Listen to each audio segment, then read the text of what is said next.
Well, hello, everybody. Thank you for joining us today on this edition of Investigation Bible. I am Bill Kaufman, your biblical investigator, um, and we're now 10:8 on this episode. This is a continuation episode from last week.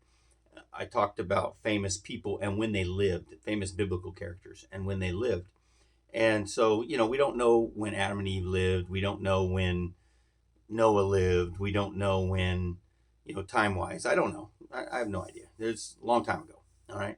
And there's people who tell you they do, and maybe they do. I just don't know. So I'm not going to speculate too much on that. But we do know by the time Abraham showed up, and that was 4,000 years ago. So Jesus is 2,000 years ago, and Abraham is 2,000 years before him. Now, what was going on in the world at this time? Egypt was a world dominating power. People were spreading out all over the place. Mesopotamia was doing pretty good. Um, Down in south of Egypt, they were doing pretty good. There's all these cultures going. People are moving east and they're moving north. So there's people up there in what's called the steppes, where Russia is now. There's people moving to where Afghanistan and India are, and then all the way to China and even to Japan and all that kind of stuff.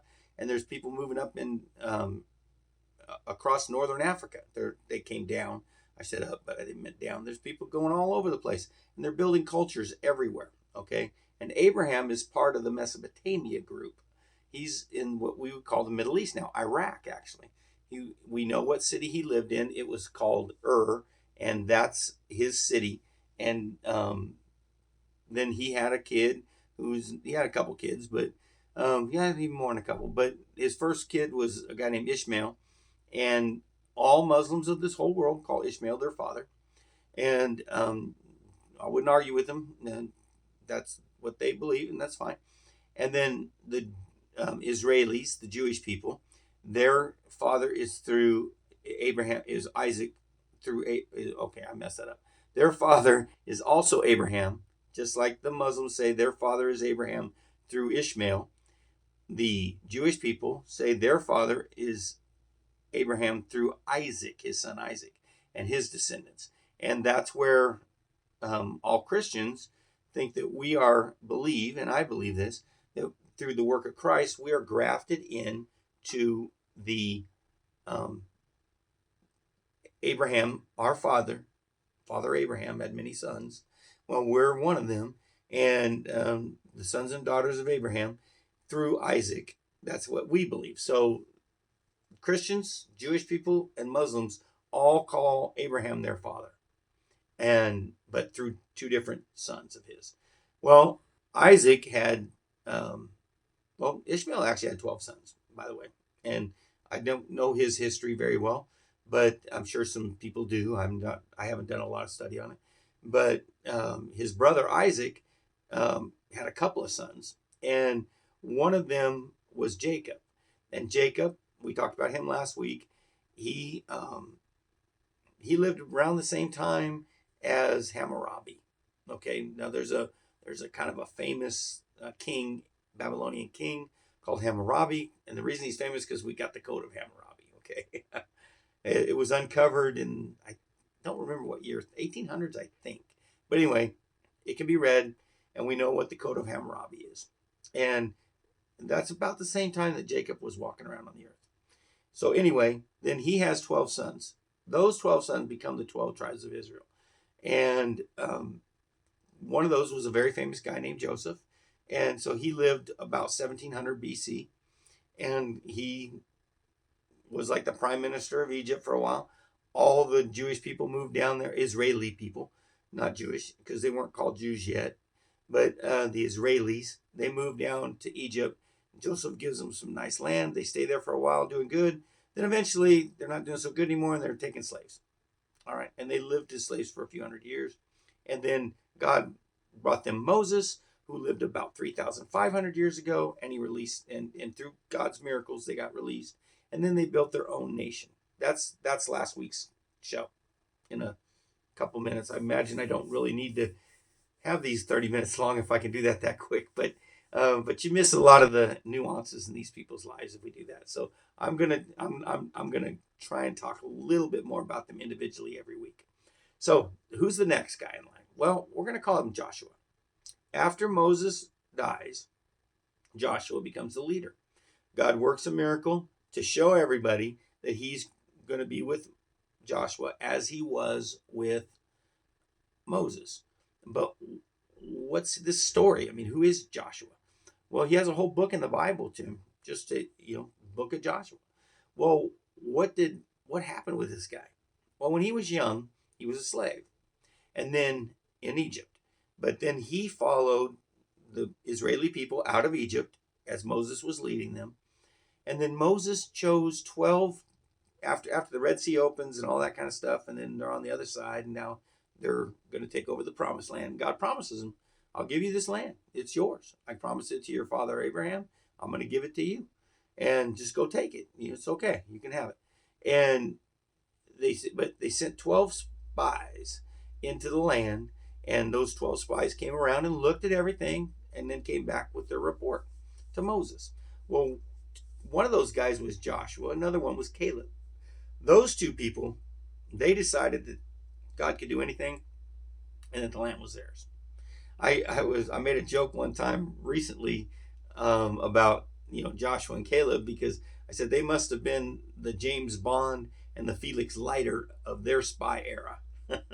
And if you know James Bond stories, you know that James Bond's the cool secret agent, and then Felix Leiter is the cool American secret agent, and they work together.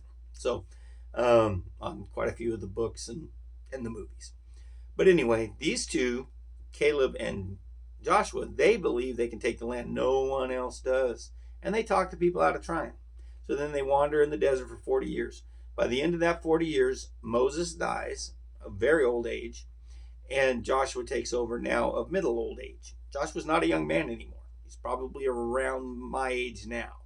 And so he's not young anymore, but God has taught him how to lead the people. And he does. And then God performs a miracle for Joshua in opening of the Jordan River, and even says, the kids today, you tell them about the Red Sea opening, but they never saw it. They couldn't have seen it. They weren't alive yet. But I'm going to do something similar for you. And they took the Ark of the Covenant that contained the Ten Commandments. It contained Aaron's staff. That's the first high priest of Israel. And it contained some manna that did not go away. Manna, you had to pick it up. God fed people with this stuff every day. It's a miracle. And he fed them in the desert with this stuff. But if you didn't gather it that day, it just rotted away. So you had to do it every day. But the manna that was put into the Ark of the Covenant, a big box that God told them to build, very ornate. And the movie, The Raiders of the Lost Ark, is about that. That's the Lost Ark. The Raiders of the Lost Ark, that's what they're looking for, is this Ark of the Covenant. But anyway, he tells the priest, when you walk into this river, it's going to part for you. Well, I'm sure that they probably these priests were a little older. They were probably kids when the Red Sea was parted, and maybe they had seen this and they believed it. But I imagine there was some skeptics out there in the audience. But God did his miracle, and he parted the Red Sea. And by the way, he parted it very wide. He did, because it says in the book of Joshua that don't let anybody come within so many cubits, and I think it's 2,000 cubits of the ark. So they weren't walking by the ark and then high-fiving the ark as they're going by. They are literally that far away. And well, how far is 2,000 cubits? Well, it's about 1,000 yards. And so, I mean, just give you an idea. So 3 football fields, maybe a little more. And roughly, I'm just giving you a rough estimate. He parted this place really wide. And then everybody went through. They built 12 stones on the other side of the Jordan. They put 12 stones inside the Jordan, all as a memory. They stacked them up so that they're a memorial to what God did here at this place. And then they moved on. The first city they come across is Jericho. It's the big capital city of the area, and it's impregnable. It's one of the oldest cities on the planet. And by the way, interesting side note to history, as a person that was a skeptic at one time and then got to become a believer, that's me and a lot of other people, there was some people that 100 years ago, they didn't believe Jericho existed. There was no other writings about it other than the Bible, and the Bible describes it as a really big, important city, and Joshua's going to conquer. All right. Well, because there was no other writings about it, there was people that actually said the Bible's wrong. Archaeologists, historical people. Bible's wrong. There is no city called Jericho. Well, then a guy named Garstan discovered the city of, well, actually, it was before he discovered it, but some people discovered the city. They say, hey, look at this. This is a big city. It's under a bunch of rocks and, dirt, but look at this. And they uncovered this really big city.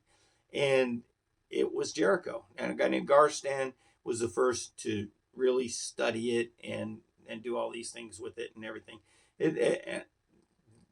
I actually, in an earlier podcast, I talk about that. I think it's the second or third one. I talk about a lot about Jericho. So you can go back and watch that and get all the stuff. But we've uncovered the city of Jericho. It definitely was real. And they come against the city. They walk around it for 7 days, once a day. And then on the seventh day, they walk around it 7 times, which took a long time because it's a big city. And then they blew the trumpets and the walls came tumbling down. Actually, says the walls fell out. And that's what they found. Garstan found when he came across this one level, because what happens in old cities, ancient cities, they're built where there's water for them and everything else. So when they fell down to earthquakes or they got conquered militarily, generally speaking, they would build right back there and build right on the rubble that was at that location. And and they used the rubble of that was the destruction of that city as the foundation as they built up. And this is not just Jericho. This is many, many cities that were done this way in ancient times.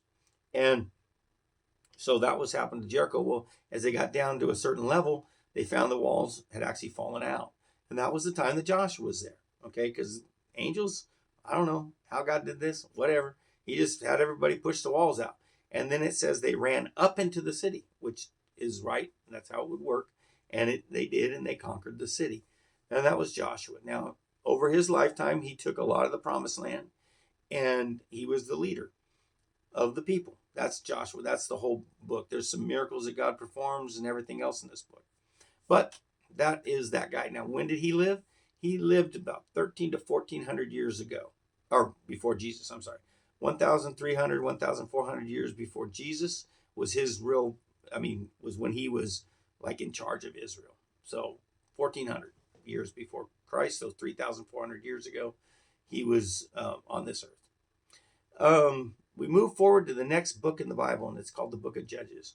And we cannot have enough time we're not going to have enough time in this series to hit all the important people in the Book of Judges, because there's a lot of them, but I'm just trying to hit an overview. But in the Book of Judges, we have a guy named Samson. Most people know about Samson. And Samson is a big, strong guy. He's like, "Arr." And God blessed him with incredible strength.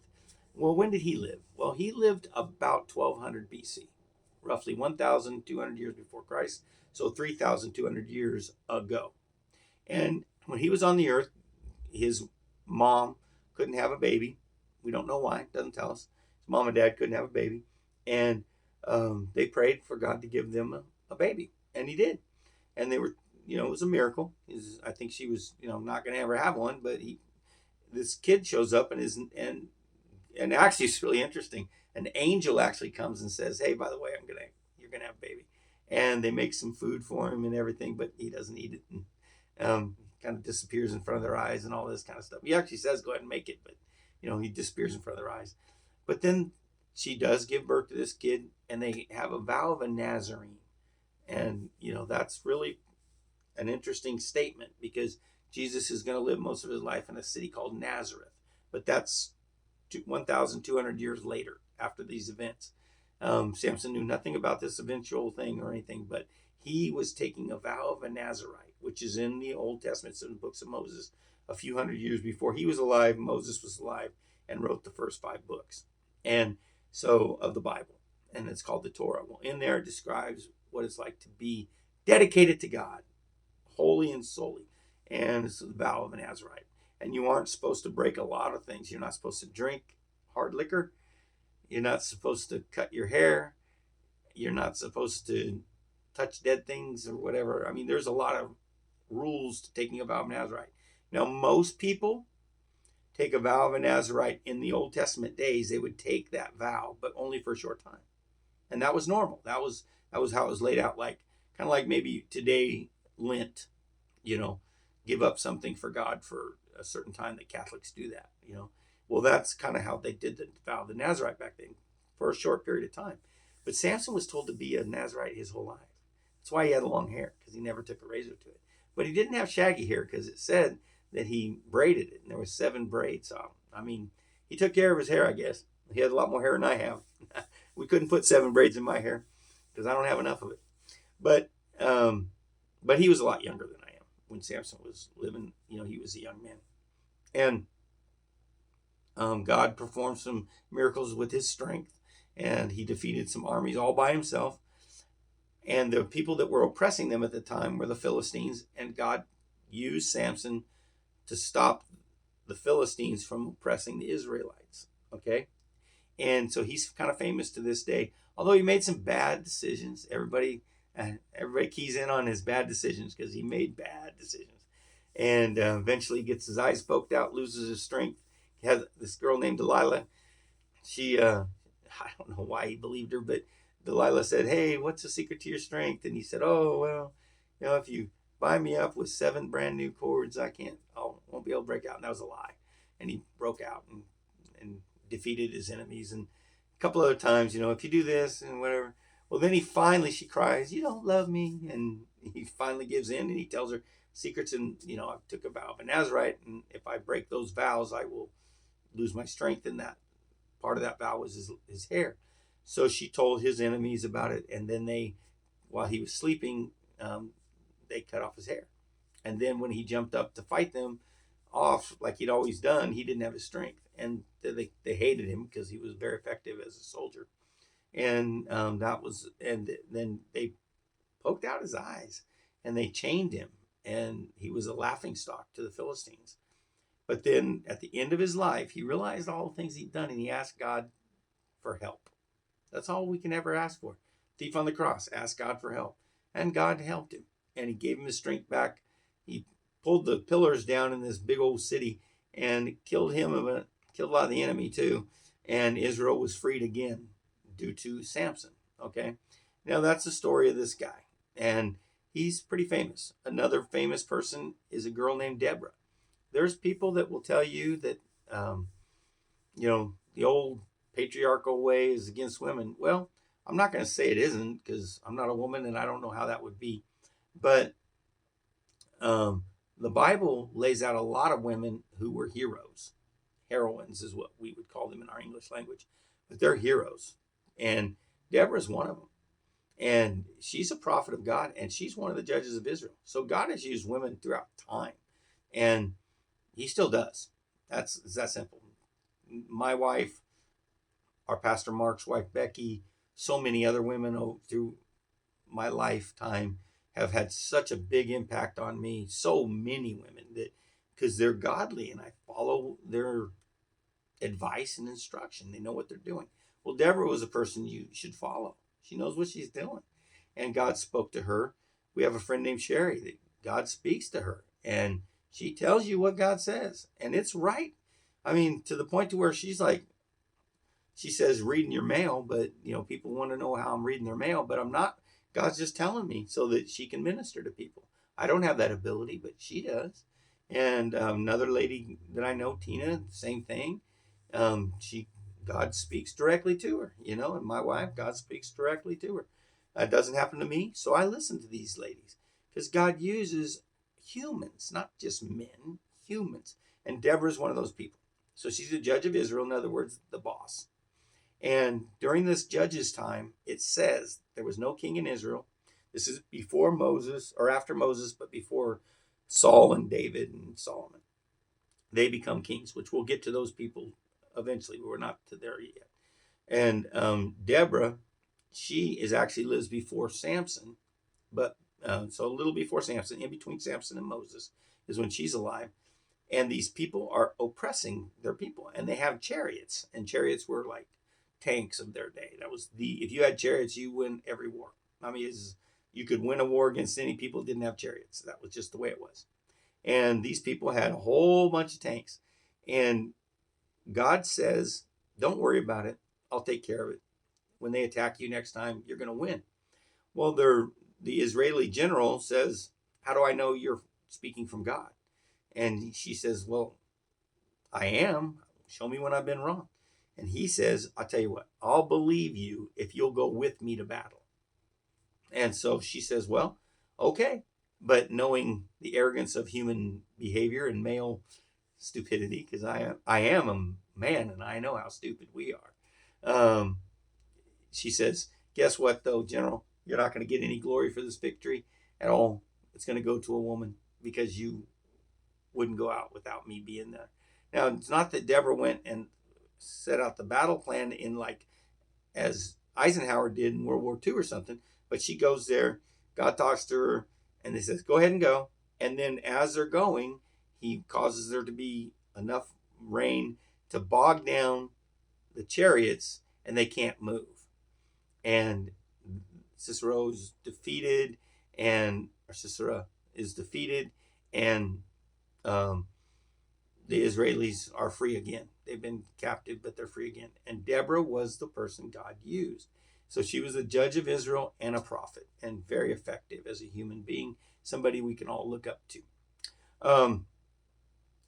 There was somebody I want to bring up now that I didn't bring up last week. And I think it's really interesting that God put this person in here. It's actually early. It's before the flood. And so I've been kind of going through this chronologically when people lived. But this person lived before the flood, before Noah. Okay? He was older than Noah. And he was on this earth, and his name's Jubal. And Jubal was born, and it says right there in the Bible that he is the father of all who do music. So, in other words, he's the first musician. I think that's fascinating. God remembered, put it down in writing, who the first musician was. Now, I don't know what that all means. It says lyre and flute or whatever. It says the first person that did these things. So it wasn't just a drum beat. He didn't just do a drum beat, but I bet he did do a drum beat. I bet he did, and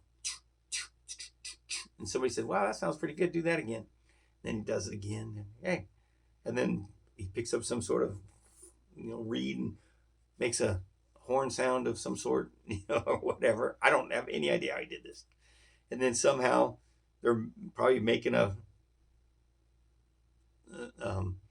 something with strings or some sort of chords to maybe keep some sheep inside or something. I don't even know.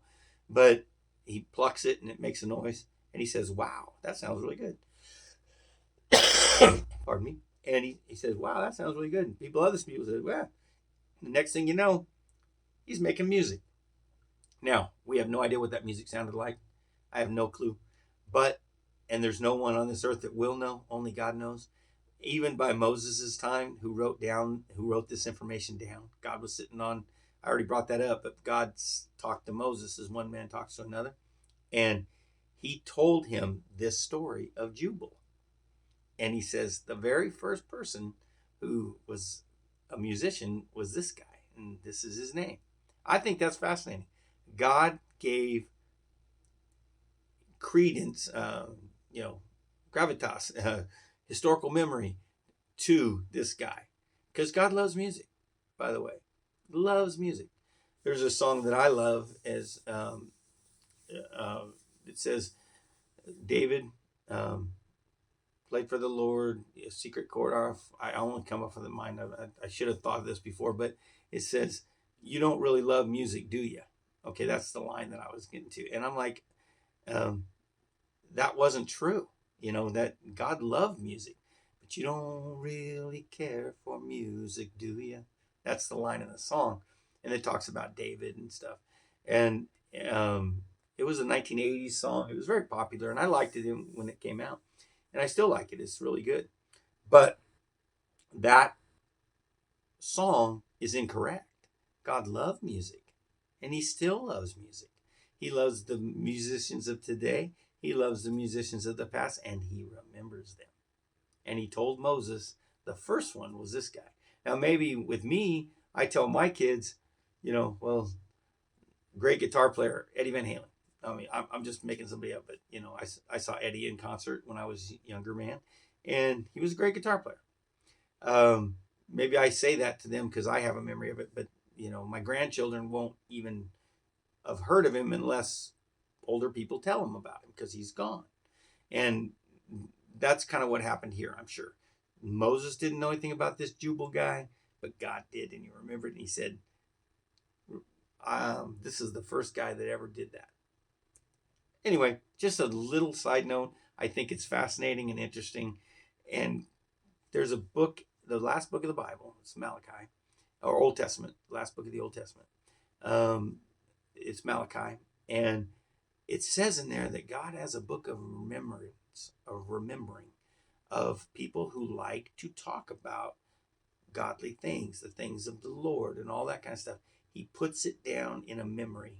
Now, granted, we don't understand that he said in a book. That was back when they had scrolls were books, and then eventually it's leaves that are, like we have now, that are books.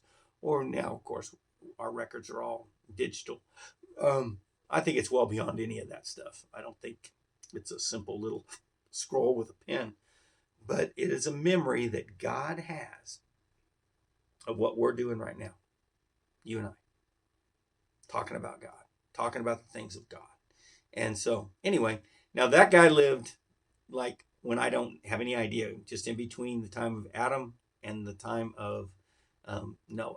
Okay.